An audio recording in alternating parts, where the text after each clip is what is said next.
स्वामी विवेकानंद जी को प्रणाम करता हूँ, वंदन करता हूँ, नमन करता हूँ। आदरणीय मंच कार्य जी तथा यहाँ उपस्थित तमाम महानुभावगण, मेरे भाइयों बहनों, हम बहुत सौभाग्यशाली हैं जो हमें यहाँ स्वामी विवेकानंद जी को स्मरण करने का अवसर मिला है। आप कल्पना कीजिए, एक 40 साल का नौजवान और आज 150 साल के बाद भी हम उन्हें स्मरण करते हैं, हम उन्हें याद करते हैं, हम उनके राह पर चलने का प्रयत्न करते हैं। वो व्यक्तित्व कैसा होगा, उनका सामर्थ्य उनके अंदर कितना होगा कि आज भी हम उन्हें पालन करने की कोशिश करते हैं। भाइयों बहनों, स्वामी विवेकानंद जी ने कुछ काम हमारे भरोसे छोड़कर गए, और वो काम कौन पूरा करेगा? क्या हमारे रहते हुए काम अधूरे रह जाएंगे? वो काम हमें पूरा करना है। मां भारती के लिए हम जहां भी रहे, जिस हाल में भी रहे, स्वामी विवेकानंद जी को स्मरण करके हम जिस हाल में भी रहे, हमें जितना बनता है हमें उतना करना होगा। हमें मां भारती के लिए कुछ करना होगा। हमें विवेकानंद जी के जो अधूरे काम है वो पूरा करने पड़ेंगे। मित्रों, हर इंसान के मन में ईश्वर शक्ति की प्राप्ति रहती है। विवेकानंद जी हमेशा कहते थे कि वो सफलता का मंत्र देते हुए कहते थे कि तुम्हारे अंदर पागलपन होना चाहिए, तुम्हारे अंदर एक पागलपन सवार होना चाहिए, जो उसके आगे तुम्हें कुछ नहीं दिखना चाहिए। जब तुम्हारा ध्येय तुम्हारे सामने हो, उसके आगे तुम्हें कुछ नहीं दिखना चाहिए। भाइयों बहनों, अगर हम ऐसा कर ले तो मुझे ऐसा लगता है कि इस देश को जगत गुरु बनने से कोई ताकत नहीं रोक सकती। जो लोग छोटे छोटे लक्ष्य रखते हैं, जिनके लक्ष्य बहुत छोटे होते हैं, वो जीवन में कुछ नहीं कर सकते। आपको आपका लक्ष्य बहुत बड़ा रखना होगा।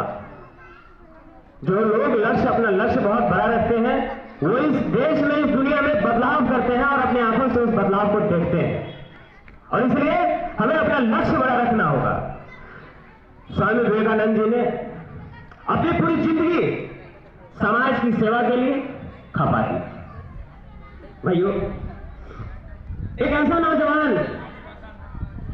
नौजवान जिसकी इच्छा होती है ईश्वर प्राप्ति की इच्छा होती है, परमात्मा के दर्शन की इच्छा होती है, एक ऐसा नौजवान, और इतनी लड़क, इतनी तरफ कि जो भी मिले, जिससे मिले, जैसा भी मिले, वो उससे पूछते थे कि क्या तुमने ईश्वर को देखा है? क्या तुमने ईश्वर को देखा है? कोई भी संत मिले, कोई भी महात्मा मिले, वो इससे पूछते थे कि क्या तुमने कभी ईश्वर को देखा है अपनी आंखों से? और अगर देखा है तो मुझे भी दिखाओ, मुझे दिखा सकते हो? उस नौजवान ने इस तरफ इतना पागलपन था कि कभी कभी अपनी मां से भी झगड़ा कर लिया करते थे कि कहां है ईश्वर, कोई तो मुझे ईश्वर को दिखा दो। और कभी कभी इस बात को लेकर ईश्वर के प्रति उनके मन में आशंकाएं भी आ जाती थी। इतने भीतर से तूफान उमड़ा था। और जब उन्हें श्री ठाकुर मिले, श्री रामकृष्ण परमहंस जी मिल गए, उन्होंने कहा कि हाँ, जैसे मैं अपनी आंखों से तुम्हें देखता हूं, वैसे ही मैं ईश्वर को भी देखता हूं। और जरा से स्वामी विवेकानंद जी ने आशंकित मन से कह दिया कि जो तुम देखते हो तो ठीक है, लेकिन क्या तुम मुझे दिखा सकते हो ठाकुर जी? क्या तुम मुझे दिखा सकते हो? विवेकानंद जी ने उनसे सवाल कर दिया। और श्री ठाकुर रामकृष्ण परमहंस जी देव ने कहा कि जी हाँ, मैं तुम्हें दिखा सकता हूं। परमात्मा को देखने की ऐसी तरफ जिसने अपनी नौकरी छोड़ दी, अपना घर छोड़ दिया, अपना माँ को छोड़ दिए, सब कुछ छोड़ दिए और परमात्मा को देखने के लिए निकल पड़े थे। और जब ऐसा मौका आया कि उन्हें ईश्वर की प्राप्ति का अवसर मिला, काली के दर्शन हो गए, मां काली से बात करने का उसे सौभाग्य मिला। और उस पल ये भारत का भाग्य देखिए कि जिस परमात्मा के लिए उन्होंने अपना घर छोड़ा, उन्होंने अपना सब कुछ छोड़ दिया, मां छोड़ दिया। ऐसे बहुत कम लोग सोच सकते हैं कि उन्होंने जिसके लिए सब कुछ छोड़ा और उसके बाद जब उनकी दर्शन हो गई, उन्होंने कहा ठीक है, अब दर्शन तो हो गए। दर्शन तो हो गई, अब मुझे अपने राष्ट्र के लिए कुछ करना है।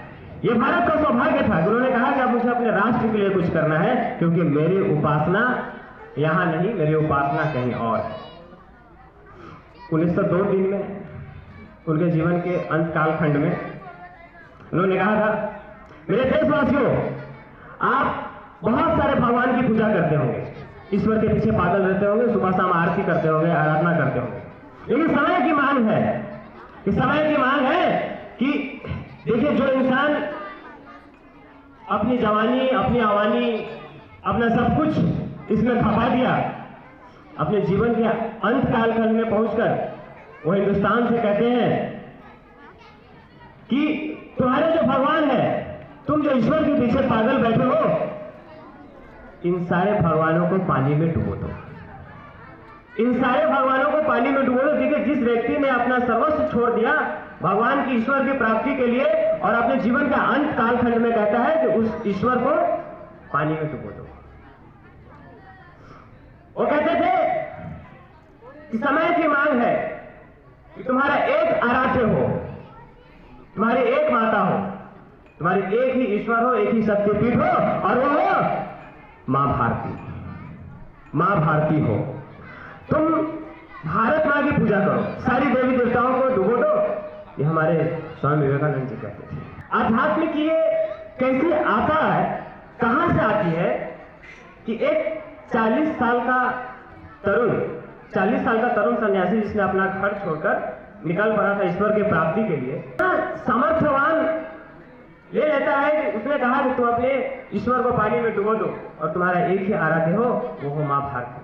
भाइयों बहनों, अगर हम लोग स्वामी विवेकानंद जी की इस बात को स्वीकार किया होता, तो 125 करोड़ के देशवासी ने इन बातों को अगर स्वीकार किया होता, तो आज दुनिया में सबसे समृद्ध हम होते, आज दुनिया में सबसे सर्वोपरि हम होते। क्या हम विवेकानंद जी को इन बातों को पूरा नहीं कर सकते? तय करना होगा। जिन्होंने अपनी आवानी, अपनी जवानी खपा दी, हमें उनके रास्ते पे चलना होगा। समय कम होने के कारण मैं अपनी वाणी को विराम देता हूं। मेरा नाम वीर सिंह है। जय हिंद, जय भारत, धन्यवाद।